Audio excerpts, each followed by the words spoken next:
Alright, it is time for the playoffs at the Blast Spring Finals in Lisbon, and unfortunately for a start, there was not a whole lot of Counter-Strike to be played today, as neither MOUZ nor Spirit looked particularly bothered against G2 or NAVI respectively. These were swift 2-0s in both quarterfinal matchups.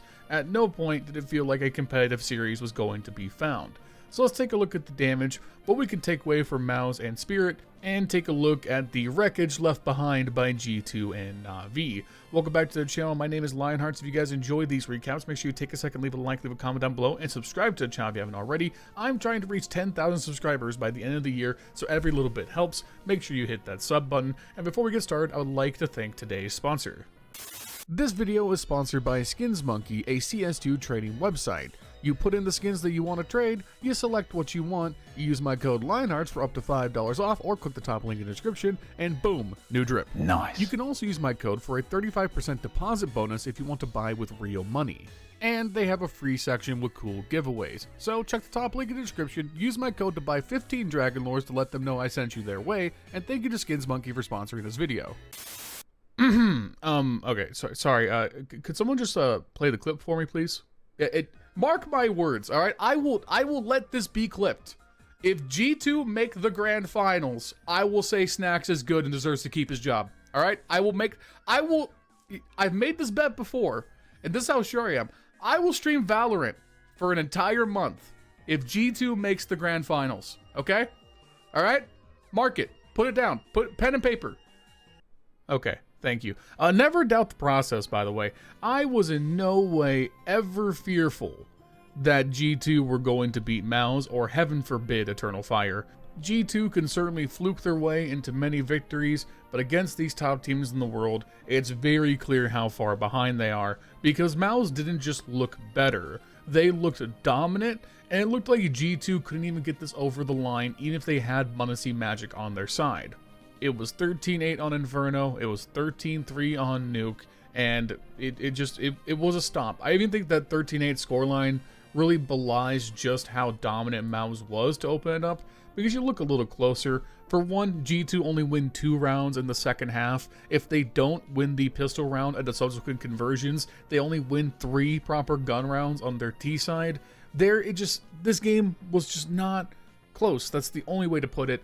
Xerxin was playing out of his mind, one of the best entry performances of the year so far, and when Xerxin is in this form, he really is someone who gets close to replicating Donk's impact on the T side. He is, if Donk just didn't exist, Xerxin would be by far and away the best entry in the world, and it's only because Donk is the best player in the world that Xerxin doesn't have that title. I think on Inferno he went something stupid. He went for 13 opening duels and converted 10 of them.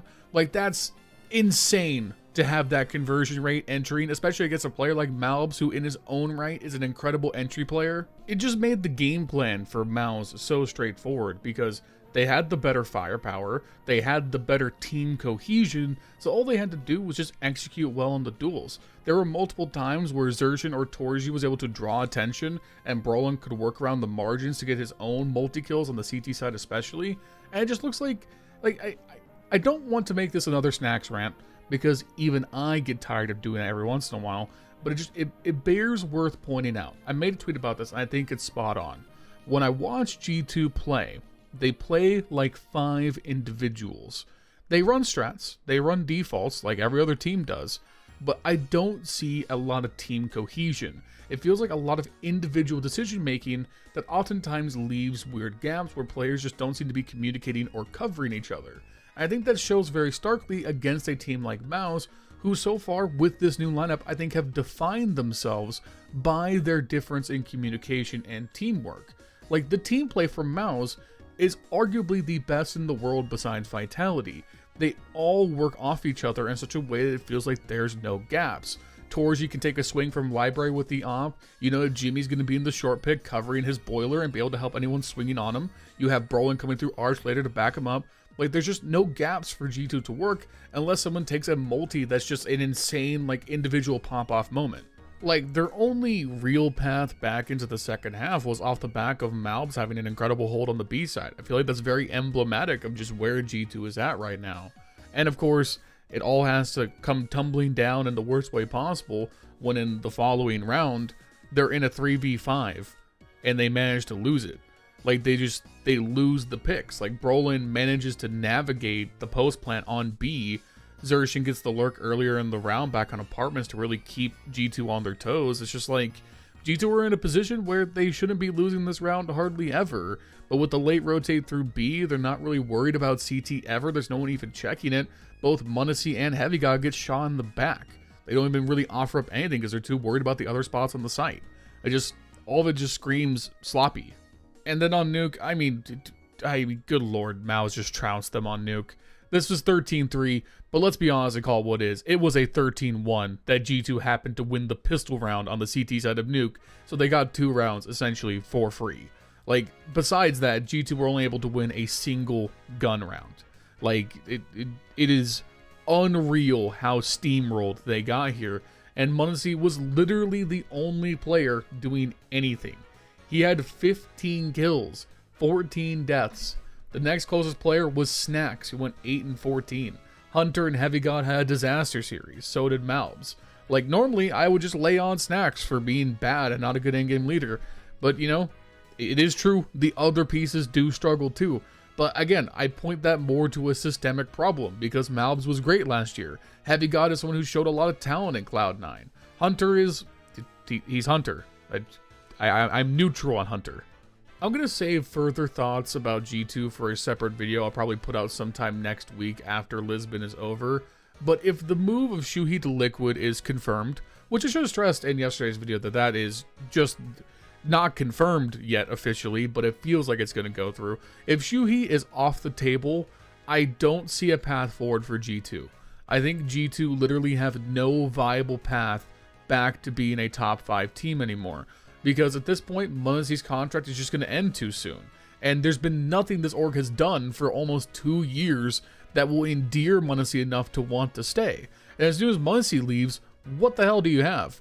Like, MOUZ and HeavyGod are good pieces to build around, but replacing m0NESY is impossible. You're not going to do it. So if he leaves, we're looking at the slow, steady decline of G2. Like, maybe this is a hot take. I don't even feel like it's that hot of a take. I feel like we're going to be here sometime next year. G2 aren't even going to be a top 20 team anymore. If they lose m0NESY, they absolutely won't be able to rebuild to anything close. I don't know what to do with G2 anymore. If you're a G2 fan, while I still really don't like Snax, all I can feel at this point is pity. Okay, so we're going to do something a little bit different here as we move into talking about Spirit versus NAVI. For a little bit of transparency, normally when I'm making these videos, I go and record all the footage first, and while I'm recording the POVs, it gives me time to consolidate my thoughts, take some notes, and kind of structure what I want to talk about. I'm just going to do the commentary first, then go get the clips, because just like with this MOUZ game, I feel like there's nothing really within the game for me to talk about.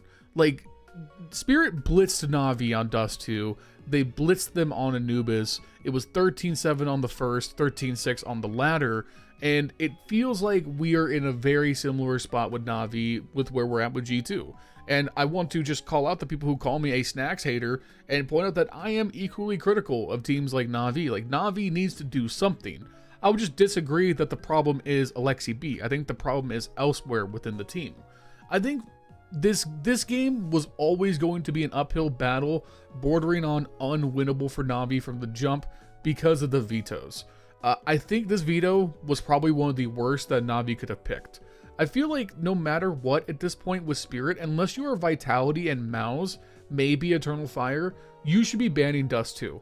I think giving Spirit the ability to maneuver Dust 2 into the best of 3 is just asking for yourself to be down a map at some point. Spirit are far too good at Dust 2 to allow this in, and I don't think NAVI is nearly good enough at the map to justify it coming through. They recently got thrashed on it by Eternal Fire. I don't see why they want to leave that on the table.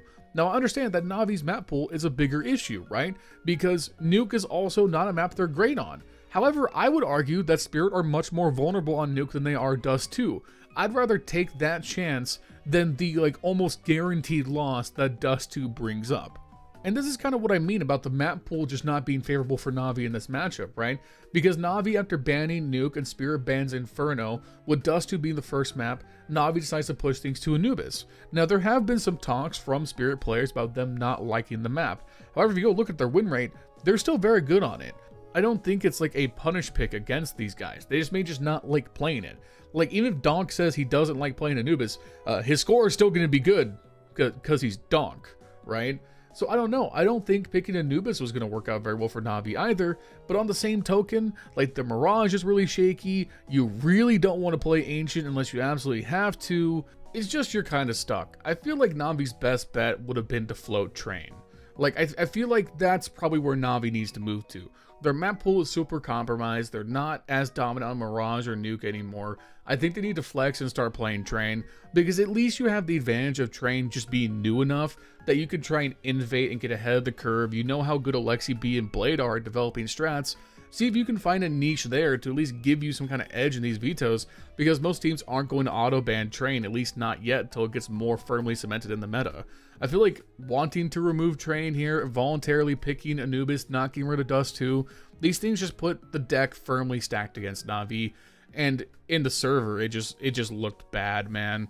I think the Dust 2 game would have been over a lot sooner, but Navi kind of found a way on both halves to put some rounds together and break the economy once or twice from Spirit, but there were just mistakes that stand out really sharply. I think the biggest one that's going to kind of live in JL's head rent-free is, of course, that last round in the first half where Donk manages to get that timing slipping up through mid to B, manages to get onto the bomb site, and JL just has an open spray on both players, manages to take out the first one, but then Donk just wheels on him and just gets this sick spray transfer onto him and the other B defender, and like, that is not even that big of a mistake by Navi, because how can you legislate for Donk hitting one of the fucking sickest spray transfers I've seen all year? Like, he's a monster, and you give him an inch and he's gonna take a mile. But at the same time, you know, there were other examples in that first half where, like, Wonderful was missing easy shots defending Cat. It's just Navi they have so many holes, man. And I think the thing that's standing out most to me is the interview that Alexi B did after the game, where he's like, listen, you know, the strats are good, the tactics are there, but give me some firepower. It feels like what he's asking for is, I need a star player. Like, at least that's what I'm reading into. Like, here's the direct quote. He said, "We have a deeper player book, better protocols than we had last year. We lack that something. As I told you already, these top teams would punish us for it if we didn't."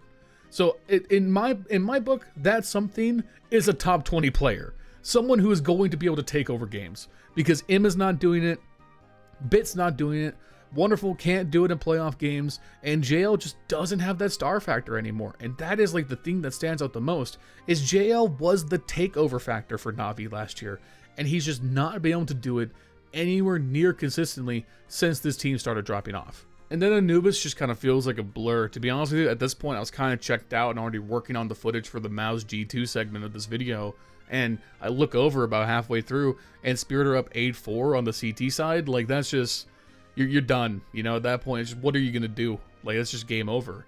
And honestly, the one that's gonna hurt the most is that Shiro 1v2 clutch towards the end of the game. Like, Shiro is a master at those low man situations. He's probably the best clutch player in the world, but at the same time, you just gotta feel like Navi didn't have the confidence to have someone stick the bomb and the other guard while Shiro took the peek, because they both just kind of take very bad one-on-one peeks into him. They kind of just gave him the round, in all honesty, and just all of it kind of screams like a lack of confidence. So I don't know what's next for Navi, because making changes before the major doesn't seem likely. Simple is, again, a question mark. I don't know what you do, but Navi looked outclassed is the best way to put it, and so did G2, and that means our semifinals are set for tomorrow. So we'll be back for another recap when they're done.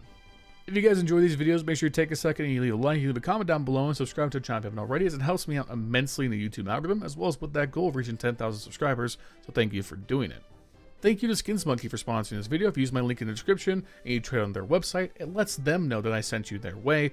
Thank you to SkinsMonkey for sponsoring. Shout out to my channel members, Justin, Jesse, Furley, Milan Berta, Bubblesj, Dr. Cocktor, Patatas Kaftesi, PTR, B1 Games, Cody Foxworthy, Justin Vandervate, I'm Flashbang, Snowby White, and Rowdy. If you want to become a channel member, you can do so with the link in the description down below for $5 a month. You can spring directly because you get the end of the video just like this, as well as a role in our community Discord. Thank you to our channel members. And make sure you follow me on twitch.tv/LionHeartZ2. I'm streaming Elden Ring and Counter-Strike off and on. Come over, you can watch me die in Elden Ring, you can watch me die in Counter-Strike and be pissed off at both. I would greatly appreciate it. I'll see you guys soon with another video. Peace.